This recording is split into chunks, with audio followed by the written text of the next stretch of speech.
assalamu alaikum, good morning, khushamdi, ji ayanu, goeiemorgen. Pagheragale, ni hao, churishumbe, washmale, ohai gonzaimes, guten morgen, hola, bonjour, privyet, kaifa hal, halo shuma chutore, ahlan wasalan, marhaba, buna, mucho, gracias, swabiab, and a very amazing good morning to everybody who's tuned into PTV World. And I've watched you all this morning alongside the very fantastic, the very superb, the very dashing, the very amazing Shazad Khan, ladies and gentlemen, and Shiza Hashmi. Hello, Shiza. How are you doing on a cold Friday morning? I'm doing absolutely great. Thank you for asking. What about you? Well, I think I'm doing great as well, but I think that. But I think you're cold. Yeah, just a little, and I think that a lot of people are missing me out there as well, which is why I'm sneezing. But it's all right. It's off the record since you guys don't know about it. But ladies and gentlemen, we definitely hope that everybody out there is doing great and that you guys are determined to get what you actually dreamt about last night. Well, I don't know what you dreamt about. Okay, did you had a dream last night? Of course I did. Now that you've asked me like without any, I don't know, you never informed me, so I cannot recall it right now. But here's the thing, ladies and gentlemen, it is of course really cold everywhere. Shazad, even my friends from Multan, friends and family, Lahore and Rawalpindi, Islamabad. Actually, I feel like almost every place in Pakistan was receiving rain yesterday, which is a good thing as well. But again, it's cold. But you see, that's not what my question is. So so my question, ladies and gentlemen, today from Shiza is the weirdest dream she's ever had. She needs to share it. Come on. Okay. Go ahead. Shazad, here's the thing, you're catching me off guard, but okay, I'll tell you one. Go ahead. I used to have a recurring dream as a child because I have actually pretty vivid dreams usually. So there was this a circular room sort of, and I was sort of running in circles, and Spider-Man was running after me all this time. Spider-Man? Yeah, and for some reason, I was never the comics kind of girl. I was never even watching these kind of movies for some reason. Yes. Yeah, I have no idea why though. I mean, literally this was recurring and it was so often. I mean, I have no idea what it meant, but I can just recall it now that you've asked. Well, what that's about great. you though? Okay, so about me, I think I've got, and it's a recurring one as well, and it often happens to me as well, and I just wake up and I'm like, thank God I've done it. So while I was studying, while I was in my university, I participated in this competition all over Pakistan, which is Vijay Hunt, which I won later though. Yes, but then I actually had to stop my degree and went to Karachi so that I can pursue my passion. And while I was pursuing my passion, I kind of stayed there for a longer period of time. So 1 year was there. And then eventually I realized that I actually have to finish my degree as well. So I got back to the university and they said that, you were supposed to come back after a semester's time. You're coming back after a year. And then it was quite a lot of problems. So then even now, even though that I have finished my degree, but even now I kind of get this dream that I haven't finished my degree. And then I just wake up and like, oh, thank God, man, I've done it. So at times I even have to look at my degree as well, just in case to make sure it's there. Yeah, it was there. But other than that, Shazad, speaking of degrees, ladies and gentlemen, if you're watching this right now, please pray for me because I'm headed towards my finals. This is the end of my semester and hopefully the end of my degree as well, fingers crossed. Just one thing. Unfortunately, I came across a sad news. 4 polio cases, Shazad, have been recently reported in Khyber Pakhtunkhwa, and actually 2 from Malaysia as well, which was declared polio-free since 2000, right? So I'm just saying, I mean, everyone, please, especially the parents who are listening right now, if you have already fed your children with polio drops, that's a very good thing. If you haven't, please make sure you do that because, of course, this is something we can control. And if we can, let's do it. And ladies and gentlemen, I think I'm just going to get the cat out of the bag as well. And it's because of the fact that there's a lot of funding involved in polio drops and whatnot. So I think that there are people who really do not want to get rid of this disease, but imagine about all of those people who actually are suffering or have suffered from it. And I think that it's now only 3 countries in the world who are not polio-free, Malaysia included, in Pakistan, and there's one more as well. But other than that, ladies and gentlemen, let's come down to Pakistan, where over in Islamabad it has been raining. It is the 2nd consecutive day where it was snow falling in Murree and Nathia Gali as well. We have got a small visual. You can see the visuals. Even though that I've actually Where is this? This is in Islamabad, but last night I was wondering as if it's going to be sunny tomorrow or not, because I think that after a longer period of rain, everybody wants to see the sun. No, but here's the thing. Why were you wondering? I mean, you could just open your weather app. It would tell you for the next 2 days. Well, I don't want to do that. I don't trust on these weather applications because of the fact that they're not apt. Yeah, no. God is different. Allah. Of course.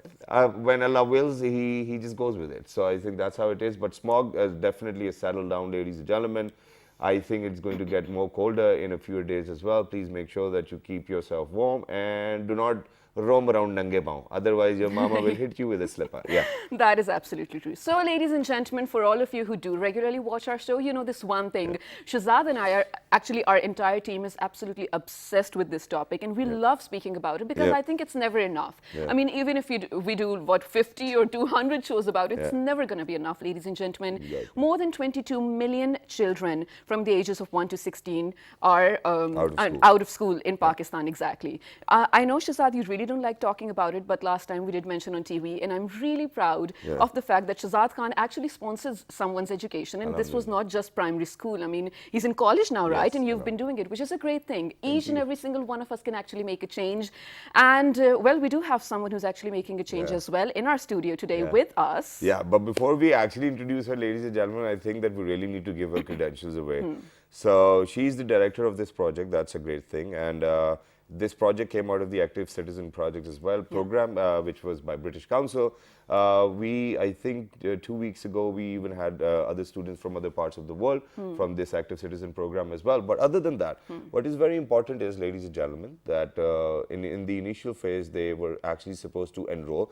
First of all, there are people, volunteers who need to identify kids who are out of school, and then they have to make sure that they get them enrolled into the public schools as well.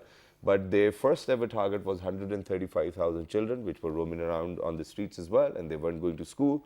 They did that in a period of 2.5 years. But later on, they actually inducted 200,000 more children as well. And now it's a total of 385,000 children. That's a staggering figure. And that's quite a lot, which they have achieved as well. How did they manage to do that? This is something which we will be asking.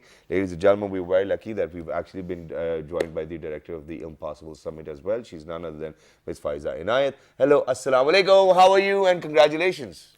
Assalamualaikum. Thank you very much for having me. Thank you very much for joining us. So how did it all start?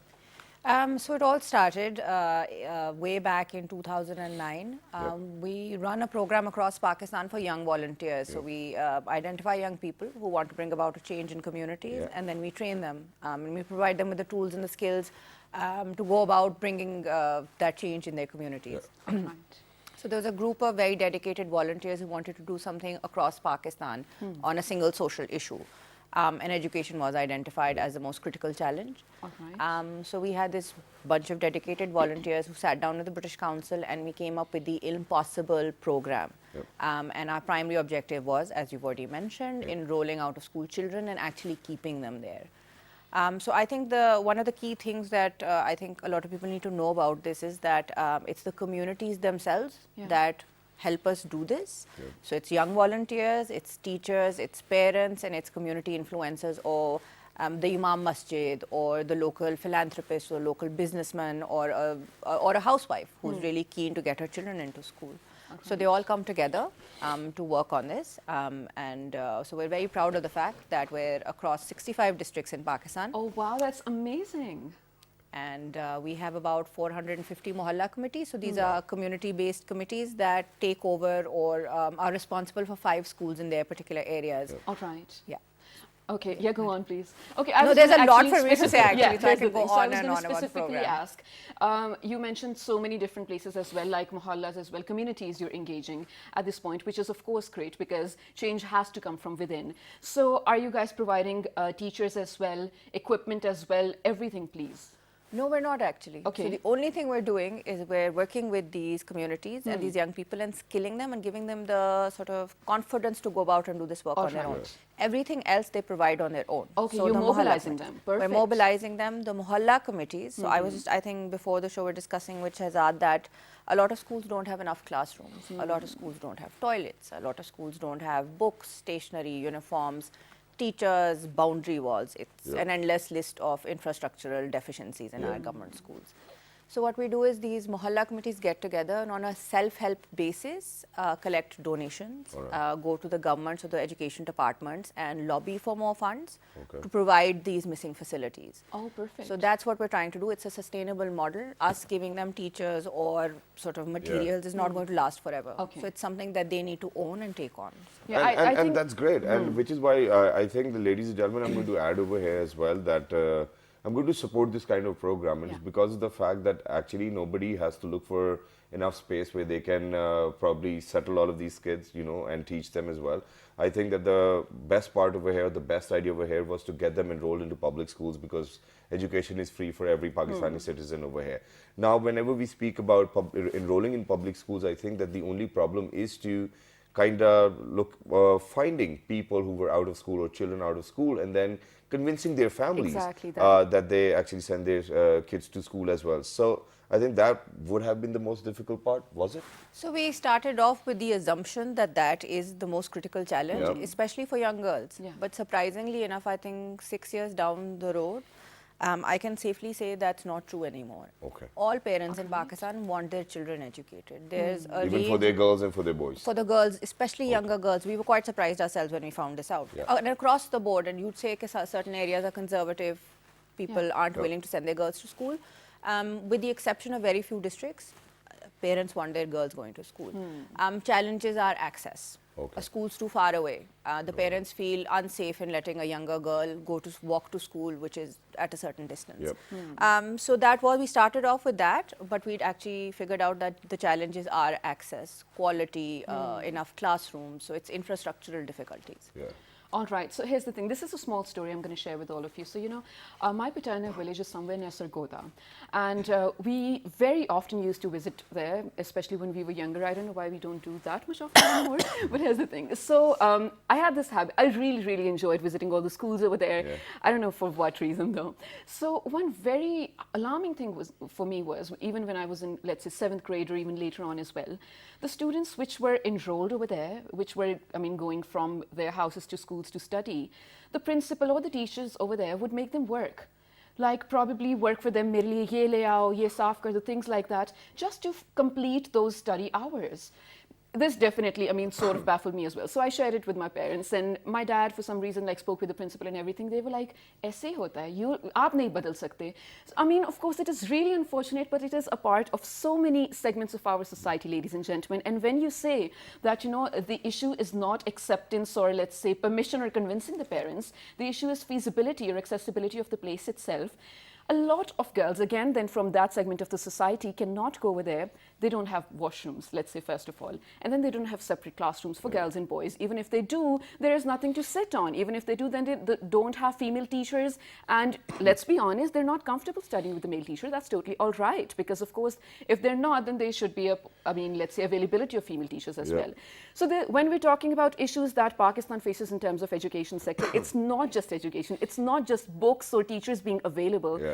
I mean, the list is just so long, and Exactly. Shazad is holding so much to say right now. Yeah, but I think I have a disagreement over here, and I won't mind, you know, doing something for the school because, Yeah. ladies and gentlemen, if we take an example from Japan, for example, Okay. you know, so for all of the kids who go to school over there, they're supposed to clean their own school, and I think that it's a good initiative that the children will Shazad? actually get to know that wherever we sit, wherever we study, we have to keep the place clean as well. Other than that, if you go visit the public schools, and I don't think that it's correct that teachers make them do other chores. That might be I've correct, seen but it. in remote areas, Yeah. you know, not in cities at least. But I think that if there's something which involves you doing something for the school, I don't mind. What about you? No, Would would you mind? actually be amazed when your comment about cities. If you go to Karachi, which is the biggest city in Pakistan, the schools, government schools, the state is abysmal. It is really bad. Okay. So yes, it's not just remote areas; it is big cities. Really? Yes. I don't think I have an objection to them. We actually, as part of our initiative, we do something called Dosti in schools, and it's so we do storytelling and physical education for children. And one of the stories is around cleanliness, environment. So one of the activities is for the kids to clean up their classroom. Alright. So Okay. those are things But that's fun, right? in civic Yeah. education that you should pass on. But you're right, it is a larger mindset. Teachers need to understand that they have certain responsibilities Exactly. and Yep. a way to behave with the children. And at the same time, the children and the parents also need to realize that they have a responsibility to the government schools. Yep. So it is a mindset change, and hopefully, I think If we have enough young volunteers, if we have enough people talking about this issue, it will be addressed somewhere Thank along you. the line. Of course, Thank you very inshallah, much. we have no doubt in that. So here's the thing. You had a certain number and you guys achieved that number of out-of-school children. I mean, within no time, and now you guys are on to bigger things. What's the next objective? So the next objective is actually doing something for girls. So one of the things that we've identified is younger girls do come to primary schools, but they're dropping out before secondary. They're not making it to secondary school.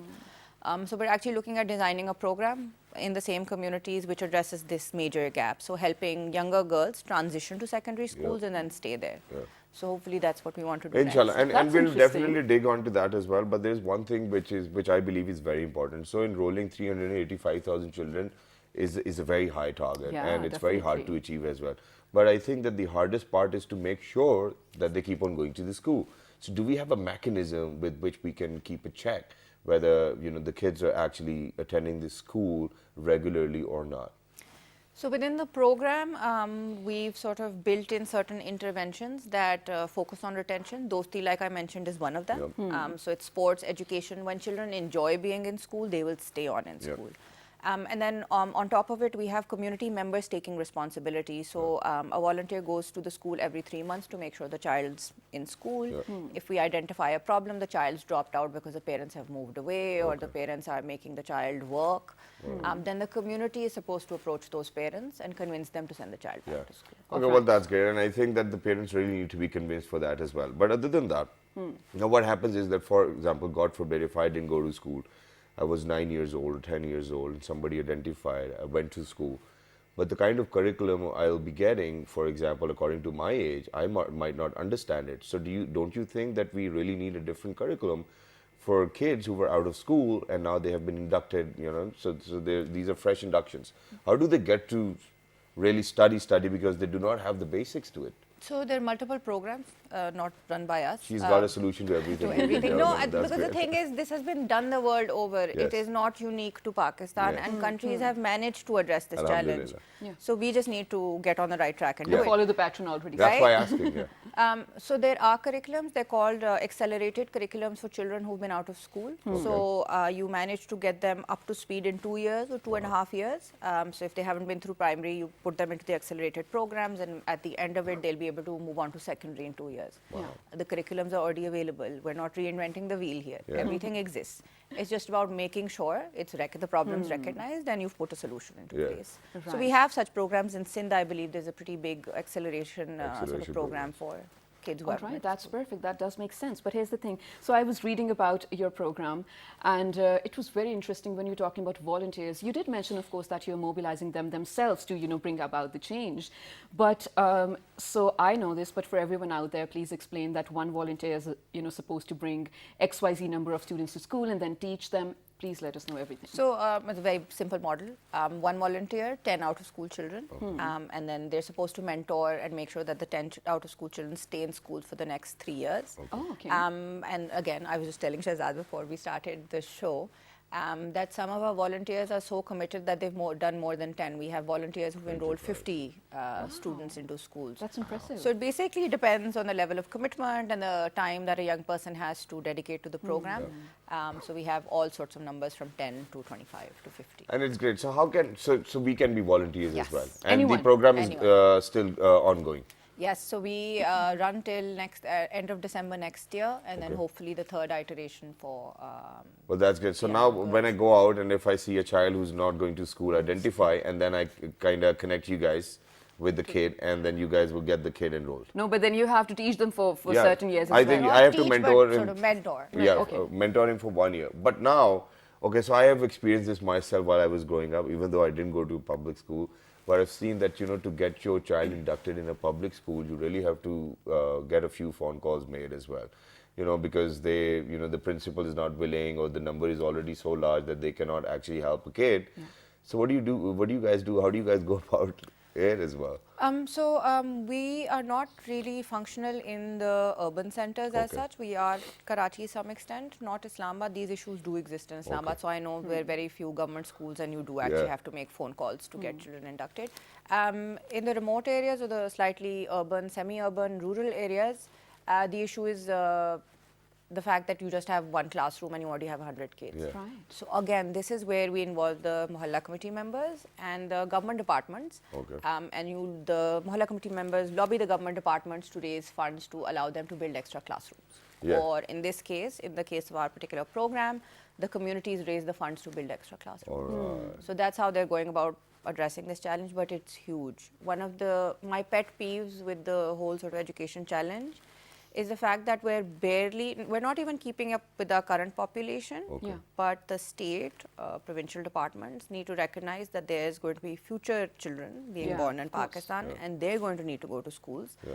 So we don't even have enough schools for the ones we have right now. All right. So for the future, there's a huge lag. So we really need to start thinking about the future, 10 years ahead, 20 years ahead. How many schools will we need? How many classrooms? Where are we going to get the resources?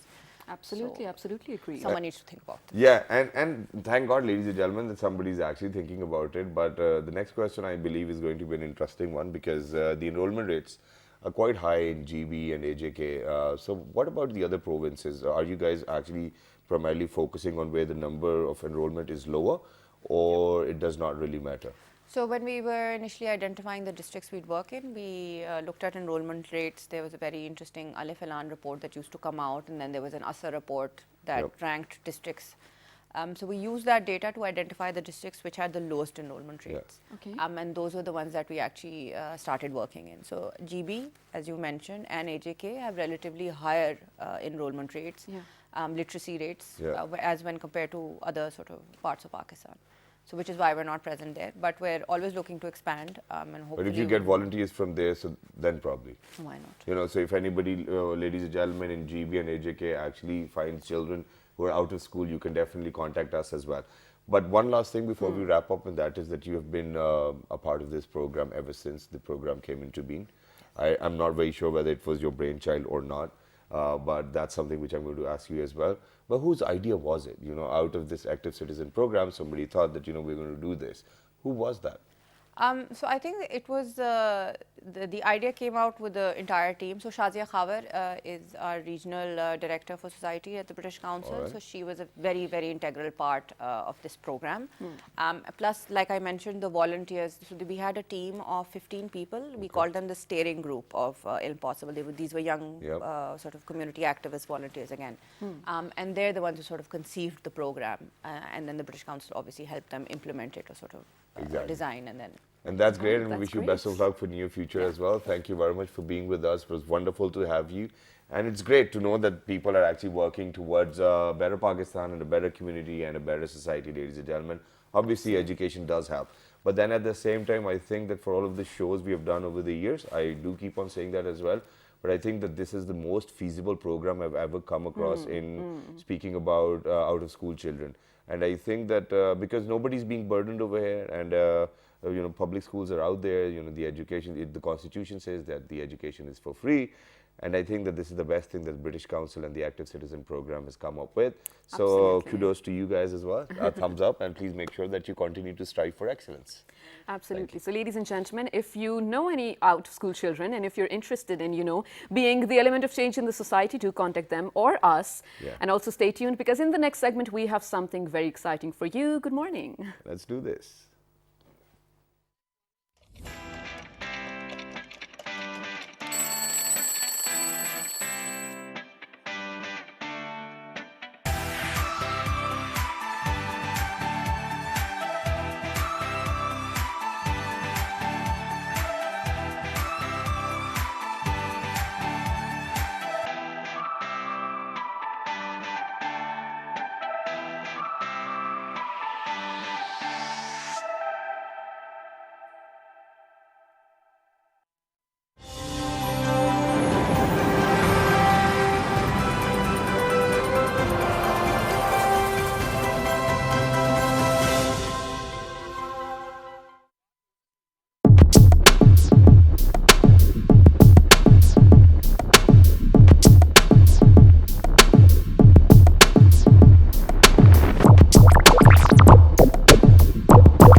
Welcome back to Well This Morning with Shahzad Khan and Shazaa Hashmi, ladies and gentlemen, on a beautiful, cold Friday morning, here in Islamabad at least. Exactly. And ladies and gentlemen, now moving on, obviously in the previous half of the show, we were talking about out-of-school children and how Ilm Summit actually helps give all of those volunteers the opportunity to identify kids who were out of school and then get them enrolled. And so far, you know, the project actually started in 2014. 6 years down the line, 385,000 students have been enrolled, which is great. But other than that, ever since, ladies and gentlemen, while I was growing up, while I was going to school, I was kind of always taught that you should always respect your elders if you need to learn more. And I think that that was the most important aspect of my life, and I always kind of had it in my head and close to my heart that whoever is going to be elder than me, I'm going to respect him or her no matter what happens. And ladies and gentlemen, let me be very honest over here, that once you start believing in the words of an elderly person, it definitely helps you. Because this is a quotation which I used to read. I don't know whether I remember it properly or not. But if you want to save energy and time, all you need to do is listen to your elders as well, because they have been through that path, and they will guide you in the best of ways as well. And which is why today, ladies and gentlemen, we've actually been joined by a former colleague from PTV who's done wonderful things in life. I fall short of words in how to actually introduce her to you as well, because back in 1994 till 1998 she was here, and she was the set designer. She's a sculpture artist as well. She's an interior designer herself. She's a Then painter. after 98 she left. I don't know why, but I think we do still need people of such sort as well who had brilliant ideas. She was one of those ladies who were present while Alpha Bravo Charlie was being shot as well. If we She's give worked with everything Mr. away, I don't know what we're going to speak with her. I mean, she has been working with Mr. Shoaib Mansoor for the last 25 years as well. And I think that she's given us quite a lot of content which is worth watching. Ladies and gentlemen, without any further ado, we are very lucky that we've actually been joined by a former colleague of PTV. She's an artist designer, as I said. She's none other than Miss Faiza Shah. Hello, ma'am. Assalamu alaikum. Good morning. How are you? Walaikum assalam. A very good morning to you as well. And thank you very much for joining us. So you actually started your career with Mustansar Hussain Tara Saab back in 1994 and with the morning show. Correct. Is that correct? That's correct. And you know, me and Shiza, we've actually spoken quite a lot about Mustansar Hussain Tara Saab show as well. And I think that the sole reason why I'm here today is because of him as well. So I think that you guys have done wonderful things over the period of time.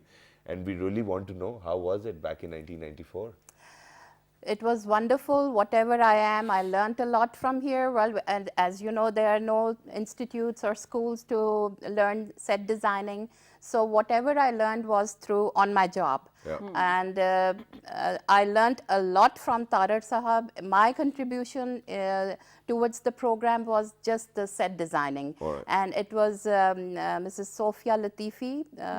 She passed away. She was the one who brought me into this field. And I was very lucky to be working with all these big names, and you know, Tarar Sahab's program was really very informative. Yeah. of course.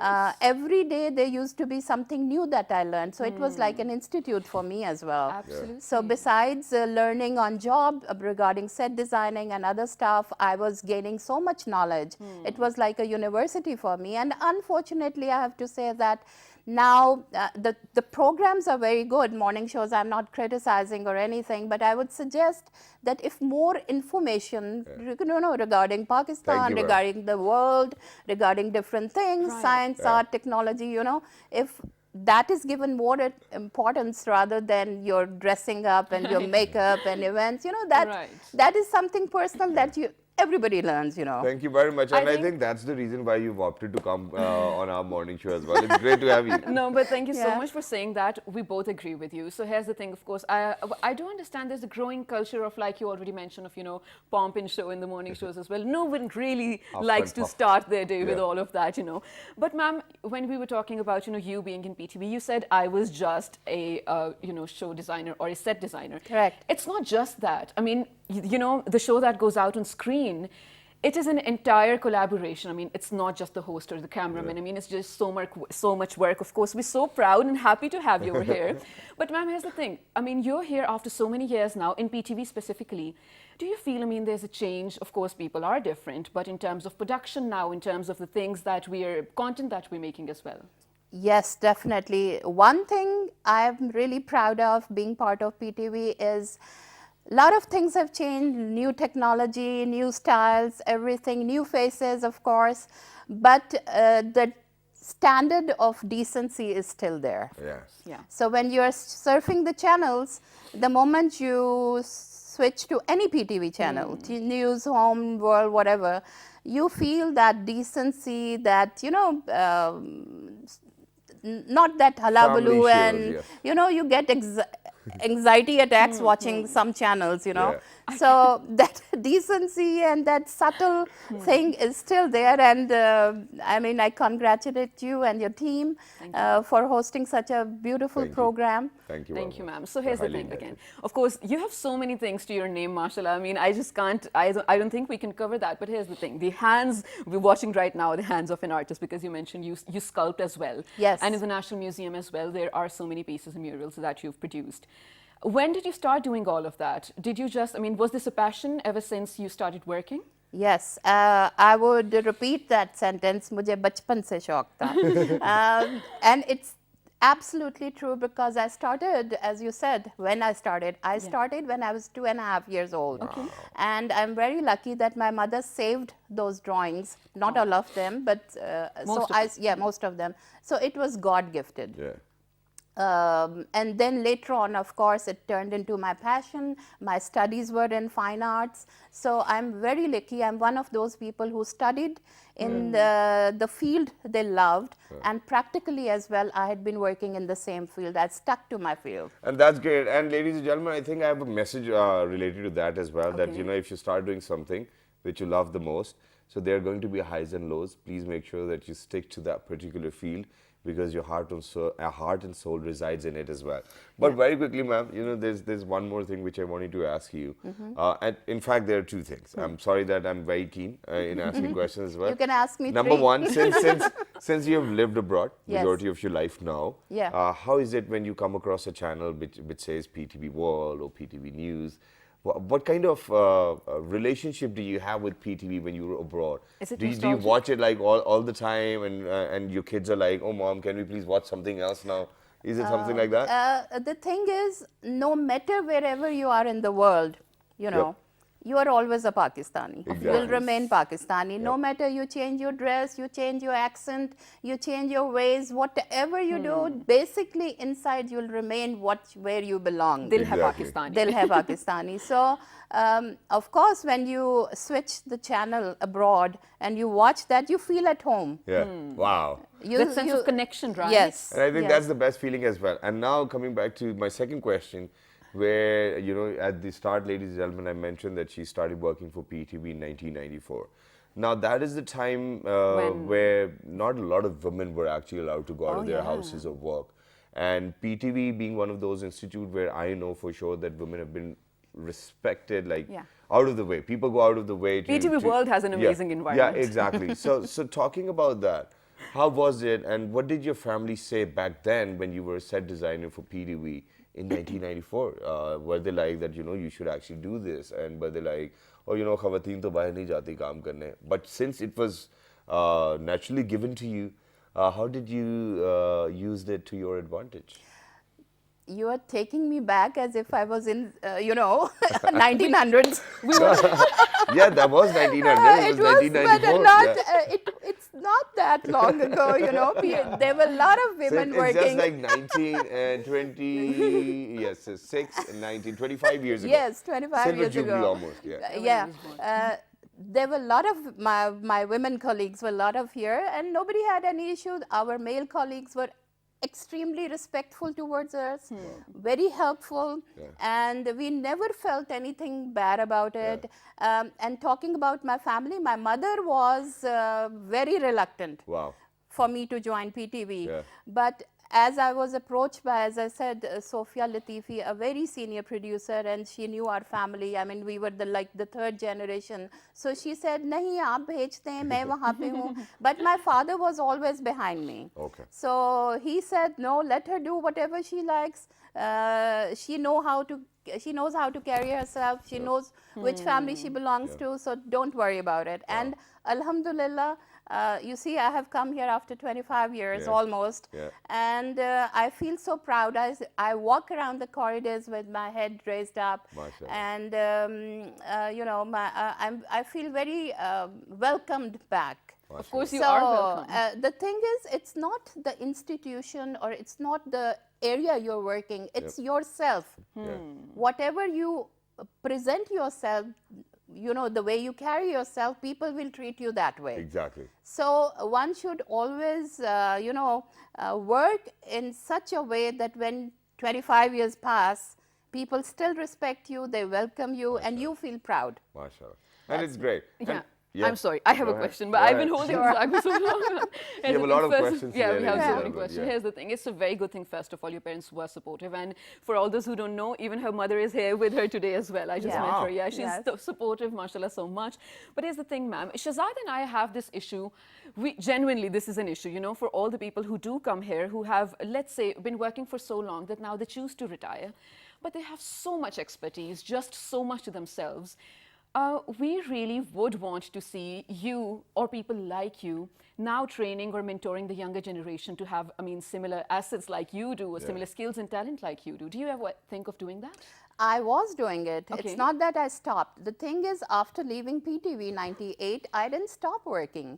I was constantly working. As I said, I have a very versatile portfolio. So I switched to being an artist, what I was previously doing. Because once I was a set designer, it's a totally different field. So I couldn't paint that much. But after leaving PTV, I started painting. I was in New York for 21 years. I was very lucky to be hooked up with a very famous, internationally known artist, Charles Fazzino. He's a master of 3D pop art. And it's been more than 18 years that I'm his associate artist. Wow. He has a different kind of work. So I not only learned that, I had been doing it. Then I was doing murals. I was doing interior decor projects in New York for private companies as well as private homes. And then whenever I used to come to Pakistan, I was doing multiple projects. Like I would mention the Senate Museum that I did almost like about 2 years ago. And if ever you get a chance to go to the parliament, it's in the Senate.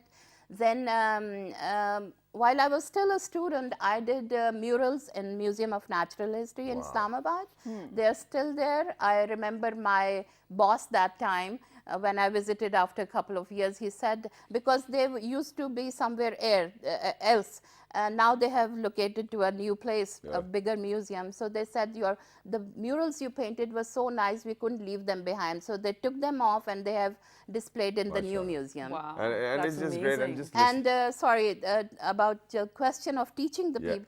I used to have a studio where students used to come, starting from the age of 5 to 50-year-old. That's And nice. even in New York, I had art students whom I was trying to convey whatever I know to teach them. And then besides that, I was a teacher for 4 years in New York, American school, and in Pakistan also. I was a teacher for a couple of years. So I really don't want keeping my art or whatever I knowledge with me, to myself. I do want to, you know, give it away to the people who are keen to learn. Right. And I'm, as I just got back, so I'm, you know, getting myself together, and of course I'll be doing that. And that's great, and Wow. we definitely want you to do that as well. But then at the same time, one last thing before we wrap up, and that is, so today when you walked in, you know, so this building has been here, and there's been no major changes within the building as well. How was it? How did you feel when you stepped into this building? And do you think that a lot has changed? Because these studios were there, even in your times as well. So do you think that a lot has changed, or do you think that it's just the same and it gives you goosebumps even today? Of course, it does give me goosebumps, but I walked in, of course, nostalgia. And then the building is the same. Few things, offices have been changed, corridors have been changed. This very studio where we are sitting right now used to be a news studio. Yes. And I had erected so many news sets over here. So the faces are new, but the structure is the same. same. And of course, now as you are going through this, process, cherish these moments, save them. We never had this, clicking camera, selfie. It wasn't in fashion those days. But whatever photographs I have, I've saved them and I go through them and I really enjoy watching them. And I'm sure you are going to do the same. Alhamdulillah, and we are still doing it. And I'm very sorry that these thoughts just come across my mind as well. So back in those days, you might have got a chance to work with legendary stars like Ustad Nusrat Fateh Ali Khan Saab, or there were so many legendary people back then. How was it to work with all of those people, and what kind of personalities did they possess? Yeah, because PTV was the only Right. thing operating then, right? Yes, Noor that Jahan, time. all these Yes, people. that time it was just PTV. And towards the end, when I was leaving, NTM started. Yep. Okay. So I was the first one to set up the first set ever in Shalimar Studios for NTM. It was a cooking show by the name of Potluck. Oh. Yeah. And that was really exciting. As you have mentioned, Nusrat Fateh Ali, I was doing some private interviews for him, and I just want to tell you that how humble he was. Yeah. How humble. I mean, these days I see that the directors are running around the artists who just get little bit of fame. But Ustad Nusrat Fateh Ali, that time also he was a big name. Yes. And I approached him and I called him, and that MBC studio, channel wants to record your interview, and I'm approaching. He was so humble, and he was going to places that very day when I was supposed to be there. He gave me his wife's number. He said, if my phone is off or if the landline is not working, please call her. And believe me, I couldn't get in touch with him. I called his wife. Even she was so, prompt. And she said, no, he has said to tell them to go here and come that time. And when I went there, he was so humble. I just don't have the words to explain. Exactly.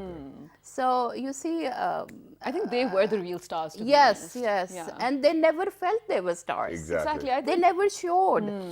And that reminds me, one thing that missed, I was the first one on PTV. Farkhanda Shaheen was the producer. I was her talent. Yeah. There was the first program on PTV regarding interior decor. All right. Okay. And it was not the hi-fi one. It was the commoners. Yeah. Yeah. And- So I really enjoyed working. And it's great, and we really enjoyed having you as well. And it was so wonderful to be in conversation. I was know. just So actually praying that inspirational. we had a little more time to ourselves as well. But no problem. We'll do it after the show as well. We're going to have a cup of coffee together, ladies and Inshallah. gentlemen. It's always wonderful to cherish all of those memories which you've left by as well. And to come back and be in nostalgia, I think gives you a great sense of accomplishment over does. the years for whatever you've done for the people. Exactly, and especially when your seniors are so inspirational, you get to meet them. I think the feeling is just different. So ladies and gentlemen, please be safe out there, because when I walked in the office this morning, at least 5 people around me were just sneezing. All So right. I'm just saying Not everyone me. has Not me. I did everyone it has earlier. this- Yeah. All right, so everyone has this flu thingy going on. Be safe out there. Write to us on our Facebook page with the name of, World This Morning. on Twitter, World This Morning without a G. Daily Motion on YouTube, World This Morning, World This Morning. and the repeat you can catch 5 at past 11 p.m. tonight. Till the next time, 1, 2, 3. Good Good morning. morning. Thank you, guys.